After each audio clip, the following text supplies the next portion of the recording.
বন্ধুরা, তো আমি আজকে আবার অন্যদিনের মতো নতুন একটা রেসিপি নিয়ে এসেছি। আজকে রেসিপি হচ্ছে সাবুর মিষ্টি। তো চলো আমি এই মিষ্টিটা কীভাবে বানাই তোমরা শেষ পর্যন্ত ভিডিওটা স্কিপ না করে পাশে থেকে দেখার জন্য অনুরোধ রইল।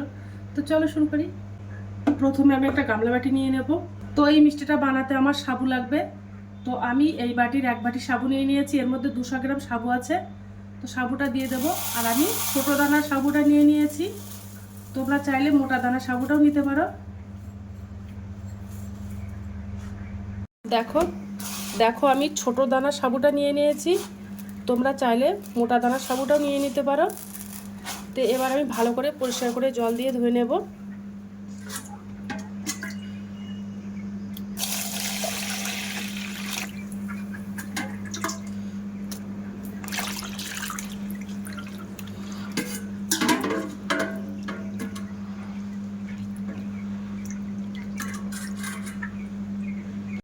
দেখো ভালো করে পরিষ্কার করে জল দিয়ে ধুয়ে নিয়েছি। এবার আমি ওই বাটির হাফ বাটি উষ্ণ গরম জল দিয়ে দেব, তাহলে সাবুটা ভালোভাবে ভিজে যাবে। তো দিয়ে দিলাম। দিয়ে এবার আমি 15 মিনিটের জন্য সাবুটা ভিজিয়ে রাখবো, তারপরে আবার চলে আসব। এবার 15 মিনিট পরে চলে এসেছি। তো দেখো সাবুগুলো সব ভিজে গেছে ভালোভাবে, হাত দিলেই গলে যাচ্ছে। এবার উনানে আমি একটা কড়াই দিয়ে দিলাম। এবার গ্যাসটা অন করে দেব। কড়াইটা গরম হয়ে গেছে, এবার আমি ওর মধ্যে 2 চামচ ঘি দিয়ে দেব। 2 চামচ ঘি দিয়ে দিলাম। তো ঘিটা গরম হয়ে গেছে, আর যে সাবুটা ছিল সাবুটা আমি দিয়ে দেব।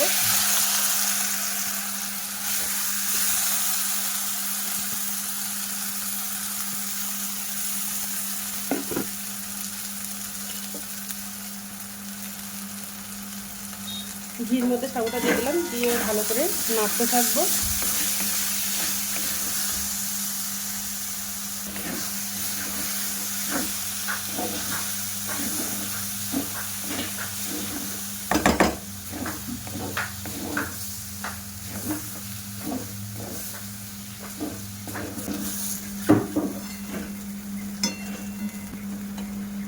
দেখো আস্তে আস্তে সাবুটা রান্না হচ্ছে। এবার আমি ওর মধ্যে হাফ কাপ চিনি দিয়ে দেব।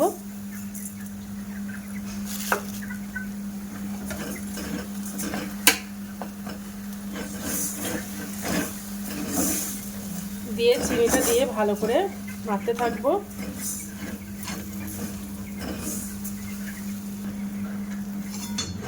এইভাবে মিষ্টিটা বানালে খেতে কিন্তু অসাধারণ লাগে। তোমরা একবার বাড়িতে ট্রাই করতে পারো। আর ভিডিওটা ভালো লেগে থাকলে আমার চ্যানেলে একটা লাইক, কমেন্ট, শেয়ার এবং সাবস্ক্রাইব করে দেবে।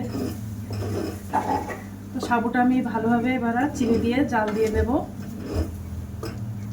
আর এর মধ্যে একটা সুন্দর একটা কালার আসার জন্য আমি হলুদ কালারের ফুড কালার ব্যবহার করব। তোমরা চাইলে যে কোনো কালারের ফুড কালার ব্যবহার করতে পারো, তোমরা চাইলে এটা বাদ দিয়ে দিতে পারো। খুব সামান্য একটু ফুড কালার দিয়ে দেব, খুব বেশি দেব না।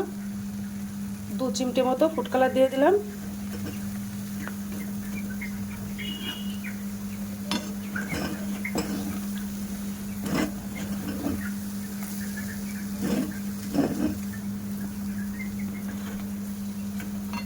এইভাবে আস্তে আস্তে শুকনো মতো করে নেব।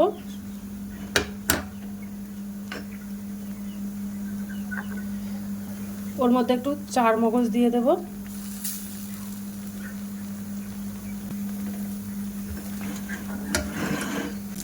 এই মিষ্টিটা একটু টেস্ট আসার জন্য আমি 1 চামচ গুঁড়ো দুধ দিয়ে দেব।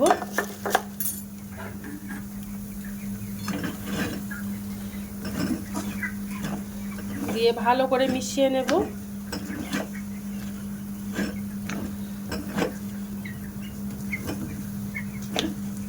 মিষ্টিটা বানানো হয়ে গেছে, এবার আমি গ্যাসটা অফ করে দেব। তারপরে ভালো করে ঠান্ডা করে নেব। এবার আমি একটা প্লেটে ঢেলে নেব।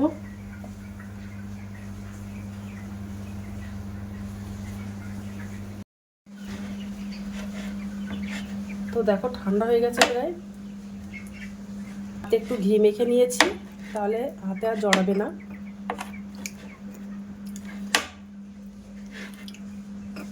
ঠান্ডা হয়ে গেছে, এবার আমি ওর থেকে এবার একটু কেটে নেব, নিয়ে এটা লাড্ডুর শেপে দিয়ে নেব।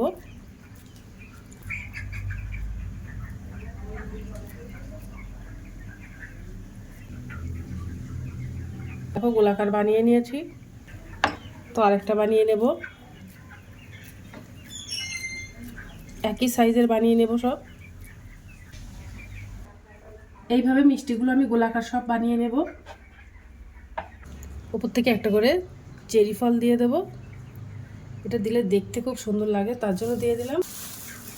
দেখো কতটা সুন্দর লাগছে দেখতে। আজকের দিনের মতো ভিডিওটা এখানে শেষ করছি, আগামী দিন আবার একটা নতুন ভিডিও নিয়ে চলে আসবো। তো টাটা বাই বাই, সবাই ভালো থাকবে, সুস্থ থাকবে।